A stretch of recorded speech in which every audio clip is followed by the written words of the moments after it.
Hey everybody, I want to do a quick video on cutting tools, right? An edged weapon, saws, axes, knives, all those good things, right? So if you're kind of getting into this, or if you just, you have kind of your favorite things you carry around, I'll give you my thoughts on what I take when I go out. And quite honestly, some or many of these things are in my overland boxes as I go out for the most part, right? I don't think I showed actually these types of, I think I talked about saws and some fixed blade type stuff. But that's really about what I take, because in the past when I used to go out a lot, I'd take an axe with me, right? And so I've got three examples here of like a hatchet type thing. When you start actually getting to axe level stuff, so this is, I think this is a 15 or 14 inch handle. Let me double check that real quick. This is it's a 14 inch handle. This one is an 18 and this one is a 25, okay? So basically this axe, this hatchet I should say, this is, and I guess I'll talk to a little bit, not just go through what there are, but like if you want an axe, or if you want a hatchet, whatever you want, I'll give you some ideas of what I did. And this is a marbles, okay? This is a marbles hatchet. It is hand forged somewhere in South America. I want to say it's El Salvador is where I believe this is. It's really nice. It's got the Hudson Bay head on there, so you'll see it's flat on top. It's got that nice tomahawky look bill to it. So this is called like a Hudson Bay head, which was I guess a famous furring company, and they kind of, this was their axe and hatchet head that they would carry during the fur trading days. But yeah, it's got a really nice, it's got the deerfoot hand, or the handle, it's got a nice curve, it's got a good neck on it, so it's good and fits your palm really well. But this is barely a two-handed, right? So if I'm going to go and process or chop wood, it's going to be fairly small what I would do this level stuff, right? And I use this as a Helco head mask for it. So I robbed it off one of my other axes. But that's what this is, okay? And again, it's a marbles. It is hand forged, so that's a nice thing. So it's not, some cheap, metal stuff from wherever. But I picked this up for, I think at the time I bought this $24, and all I did was take a sander with really light sandpaper on there, and not to get it this hot. You don't want to mess with the temper of your head of your axe. But I just knocked that off, so you'll see that it's kind of pitted in there. So it gave it a cool look. I didn't like that black. I can't stand that. It looks as goofy as all get out. I did sand the entire handle down, and then I put on there burnt linseed oil, okay, and let that dry in there. Drilled me a hole, countersank it, put me a leather, little piece of leather in there so I could hang it on a tree, if I wanted to in camp or something like that. So that was my little setup that I did. Super cheap, took me, I don't know, maybe 30 minutes to kind of make it look actually cool. This is an actual Helco. Now we're getting up a little bit more in cost here. But this is a German-made, this is getting into like axe length here, really.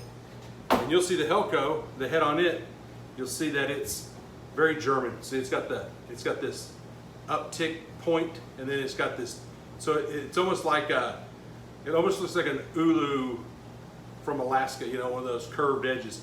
But that's a very common German shape axe. So Helco is made in Germany. I think they're over here now. They make them here. Again, hand forged, it's stamped, and it has like 700 grams on there. So they do their weight instead of pounds. They do them in grams. And a really nice axe. And it's called Helco Work. And it's, if you can see it there. This is an awesome little axe, and I love these things, and I have a couple of them. I've got the neck protector on there, so if you can even see I've got a few dings and dents in it there where I've slipped and hit something. So it just kind of protects the neck of your handle a little bit, okay? But that's a really good one. This is a decent, two-hand one here, so I can come in here and slide down and get some good, get some really good, whatever you call it, stroke with it, I guess. Bam. And so this is, to me, you're getting up there a little bit if you're going to process bigger wood. You could use something like that. This one's going to get up in probably, I can't remember how much this was going to cost me exactly, but I'm going to probably say you're getting up in the, somewhere between $40 and $60 range with something like that, okay? This one is what they call a boy's axe. And the reason they call this is like the first axe young men would get when they were growing up. And this is a pretty decent little, and so you can get some good, motion with this thing, right? Okay. I bought this little axe head mask online, and then I just modified it to fit this, just so I wouldn't dull my head up. But this is a cheap little axe that I bought from True Value, mostly because I thought it was really cool looking, right? Again, it's got the deer's foot handle, just like the rest of these. It's got a good, nice little curvy handle to it. I thought that was kind of, pretty sleek and pretty looking. And I just took the head, sanded all that black nonsense off of it, left a little bit in there to make it look more antique-y. Resanded it all down because it had lacquer all over it, and then put burned linseed oil on here as well, okay? So again, this axe right here probably cost me, I don't know, maybe at the time, maybe $18, $16, somewhere like that, if that. And you just take a little time and just, get your little sanders out.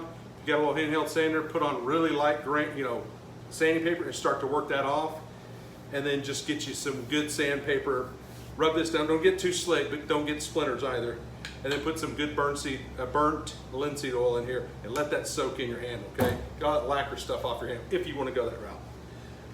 Those are my axes, right? Okay? See, point here is if you want axes, and I love them, I restore them. I have lots of them out in the garage. The thing that's cool about them is they're neat looking, right? They're probably on this table the most, in my opinion, one of the most dangerous cutting tools you can handle, okay?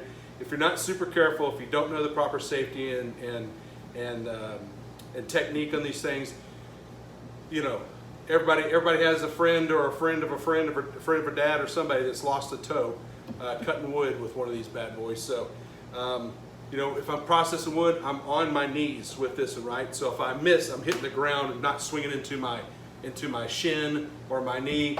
I would probably do the same to this one, maybe. Maybe not, depending on what size of wood I'm cutting. I might stand up with this and then get the big, get the legs spread out really far. But make sure that you're standing, swing test these things before you start chopping, right? This guy, obviously you're standing up, but when you're doing, you're getting way out and you're coming down, okay? Make sure that these things don't glance off of something and hit you in the foot. So just make sure that you're back far enough that if anything goes south, that your body's not in the line of fire with that, okay? So there's your axes. Cool things, I love them. What I ditched my axes for, but we're getting up into pretty expensive tools here. This is a custom-made knife from my buddy, I've mentioned his name a few times there, Jeff Crowner, and this is what he calls his Northwest Golok, okay? And here's that blade. It is something, I'm telling you. It is a beautiful, beautiful crafted knife. And this is what you would consider kind of more of, you're getting into the chopper level stuff, right? You're getting these larger knives that's got a spine that thick on it. It's got a full length fuller on here. It's got scalloped handles for gripping. Thing that's great about Jeff's knives is he tests the heck out of these things. So any little, vibration that he doesn't like, he goes back to work and gets these. I would say for me, and I actually chopped down 2 trees in my backyard when I got that were about that big around, and the amount of wood that this thing would remove every time, and how deep it would sink every time you went in, and how easy it was to pull out and come. I was able to cut those trees down, and cut them down and limbed both of them. And I don't remember how, but it was no time at all. Compared to using one of these and the vibration in your shoulders and how much wear and tear in your body you're getting, this was something else, okay? Really, really, really nice tool. So thank you, Jeff, for this. It was very, I've used the heck out of it. So going from pretty expensive, right? And we're talking, it's not cheap type stuff. I'm not going to make any quotes. If you want that, just reach out to me and I'll get you in touch with him. But if you want to go, you're not going to chop down a tree with this, I can promise you. But here's a charade, right? And this is the SCHF 37. And I bought this knife. Here it is. Okay? Very, very, very inexpensive. Not cheap. It's a good knife. It comes with a really crappy sheath. I just so happen to have a really nice leather one that fits it perfectly. So I used it. I put this little 550 paracord in there just to wrap around my hand. But I have used this, I'm talking non-stop. And I did like a little patina on there so it made it look a little cooler. You know, I went in there and did the same thing as I did with my axes. I got my little light sander and I sanded down on the top here and left the blade part alone, right? So you'll see it's like silver and black. You know, took me no time at all. Threw some little patina stuff on there, made it look kind of nice. But I have chopped down, you know, anything that I go into camp back before I had some of my good tools, anything that was, you know, this big around, like little branches and briar and stuff like that. I take this guy out and I could clean a 10 by 10 path, you know, for my hammock and stuff like that in no time at all. So a very inexpensive way to get into a larger chopper. If you want a good full tang fixed blade knife, here's your good option, okay? So these will be, I'd say, more in the chopper range, okay? This, and I'm not comparing these two, trust me. This right here on this table is probably in my opinion, by far the best knife I have, a cutting tool that I own. This thing is incredibly awesome. But when you're getting to this side, my point is you're getting to the chopper, okay? So these are more choppery things. You're not gonna be able to do a lot of fine tasks with them, but you know, some of these choppers have an extra finger choil up here so you can really choke down on it, right? So you can get some good grip up closer and do your finer tasks, but still, I mean, you're dealing with you know, a pretty good sized blade there, even when you're choked down on it, right? So take that for what it's worth. And there's nothing wrong, there's nowhere in the outdoor going out and having fun guidelines that says you can't have all these things with you if you want to take them out. Saws, let's get into saws. I would prefer a saw over a hatchet or an axe any day of the week. So instead of these, I'd much rather have a good, you know, a good quality saw. This is a Fisker, perfectly fine. Got this at Lowe's or Home Depot, one or the other, okay? And I can take down big trees with this stuff. It's a lot of work because I'm sawing, right? Versus a really good chopper like that. But I can process some good wood if I have to do that, okay? And then if I'm going somewhere, like I'm going out where I know I've got wood and stuff like that, I know I'm not got to process things, but I may want to saw down a few little things that are in my way. I might take something a little bit smaller, okay? So there's just a couple saw options, right? And this is the Corona. Again, you can go buy this at Home Depot or Lowe's, okay? Let's talk about some, and I can't find my Mora, and I'm upset about that because I wanted to show you what a half tang, kind of a bushcrafty knife is and what it looks like if you don't know what they are.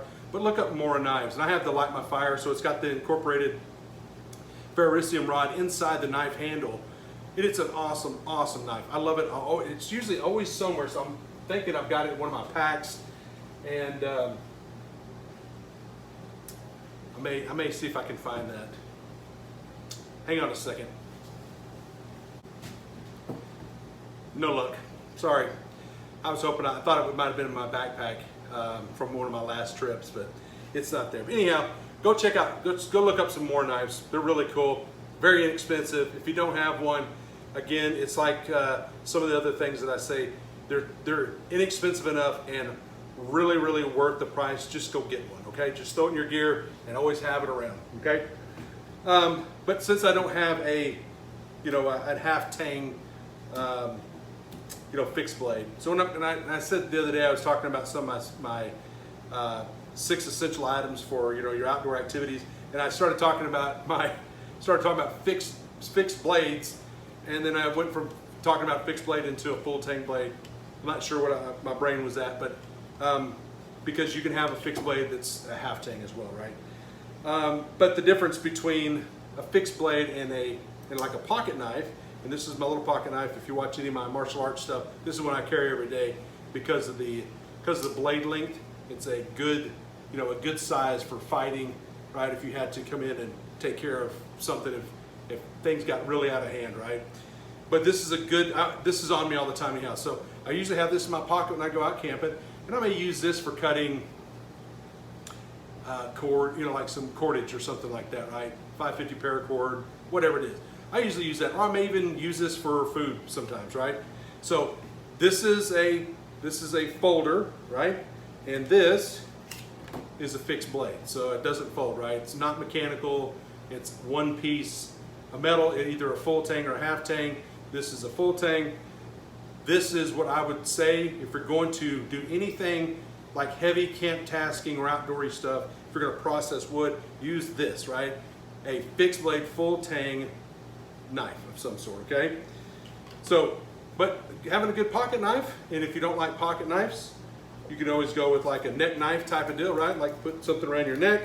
A lot of people are pro or con these. I think I like my pocket knife better than I do a neck knife, mostly because I don't like things dangling around on my neck and stuff like that. But, it's a good just to pull it off. And this is another very expensive little blade. This is the Charade. This is a neck knife, and it's the SCHF57. Okay, so if you want a little necker, there you go. This is pretty cool. Comes with a little chain and a little, not a very good Kydex sheath, but a Kydex sheath on the left, and it's got pretty good retention. It doesn't fall out. So if you want a little knife, this is a good one. I've used this quite a bit. I like this as far as neck knives go. I would say this is not a bad one to choose, right? And again, good quality. So Charade makes good stuff. Not the best in the world, but it's good, okay? So if you want some inexpensive knives to get started, look through some of Charade's. They have a good selection of knives over there. Let's talk about some different fixed blades, right? So fixed blade, full tang is what I've got on the table here, minus this little dude right there, okay? So for outdoor stuff, they have a blade style that's preferable, right? And it's usually what's called a drop tip. So you'll see this knife. This is one I made. This is one of my designs that I made, and it's a really good, got a good deep set, finger handle. It's scalloped. Obviously, made this with my buddy Jeff. This is one of his kind of trademarks is a scalloped handle. But so I made it at his house, and he showed me how to do that with this knife. We made this over there, and made the sheath, the whole 9 yards. This is something I carry. I'm talking every weekend that rolls around during the winter, and I'm out of my property running around doing stuff around the house, whatever. This is on my hip, okay? Great knife, great design, I think, and it's perfect for like a little task like that. You can also have this is another one of my little knives. You can also have what's like a little skinner, right? So this is a burl wood handled with brass pins, and it's got this is the sawmill blade, the same one I was showing you from my big cleaver, same material. And so this is a nice little design that I came up with and made this, and it's got a really nice like tempered blade on there, and you can see the forge marks maybe. But this is another little option if you just want a nice little small little hip knife like this. And we did this little fold over sheath for it, so you just throw it on your hip, and if you need it, it's small enough. That's why I have this little leather lanyard on there, so you can grip it with your pinky as you pull it out. It's got that knot, so you can grip it and pull it out. But then you have this nice little Skinner, right, type level knife. That's a good option. Here's something that my very first knife that I started when I was out doing a lot of my outdoor stuff, and it was a knife that that was it was one of the, like if you go to one of these knife shops, I can't remember what they're called. It's on the tip of my tongue, but you know, you go and buy the blades and make your own little, you know, put handles on them. That's what this is. So we got this, put these handles on there, and put these big pins. Matter of fact, I think my dad and I did this together, and it's got little brass, kind of a little, whatchamacallit up here, guard. And but the cool thing about this knife, again, it's that drop tip, and it's got a really nice 90-degree edge on there. And so I would use this with my ferrocerium rod to start, you know, my fires and stuff with. And then I purchased this old sheath and just, you know, stamped some stuff on there and then really oiled it down good. So again, real simple little, very inexpensive little hip knife, you know, if you want to carry something like that. And then probably my favorite knife that I own is another one of Crowner's, Jeff Crowner's knives that he gifted me. I've got quite a few of them. He's very nice and gives me stuff like that. But this one is, he had it laying around in his shop, and he was practicing doing something, had a little blemish on there, and he's like, can't sell it. I don't know what to do with it. If you want it, you clean it, you can have it. So I did. I cleaned it up. I spent hours on this, hand sanding and polishing this knife. And this is his, what he calls his Viking camp knife or something like that. But I mean, look at that. Look at it's got a nice little finger choil in there, and this his jimp, was it jimping? I can't think of that word for the life of me. His jimping is really unique. It's at an angle instead of straight up and down. Man, it's a grippy, long, nasty looking, but beautiful knife. And I use this for my camp cooking mostly, is what I use that for. But a lot of times I have to put it on sideways because my shoulder's shot, but I can just, you know, reach down there and have this at my camp. Great knife. Really, really cool knife. So there you go. I hope that helps. At least give you some ideas of the types of, you know, cutting tools that you should probably have in any occasion that you're doing, right? Whether you use them for protection, whether you use them for camp tasks, whatever, right? If you carry these things, if you want to go and look at some other videos, I've got some simple, some knife technique stuff in there that, you know, if you're carrying a knife and you did have to use it for protection, I give you some really simple ways to learn how to use a knife pretty efficiently, right? I'm not trying to make you a professional knife cutter, but I guarantee you when you're done watching that video, and if you want to know how to use something like this to protect yourself, you'll be better off than you were when than you started, okay? So anyhow, there you go. I hope this helps. And if I think of anything else that's along the lines of, you know, kind of starting off in this camping scene, I'll be more than happy to throw these out there. If you have any ideas, if not, I'll think of some myself and just post some videos. So appreciate it, guys. I'll see you next time. Bye.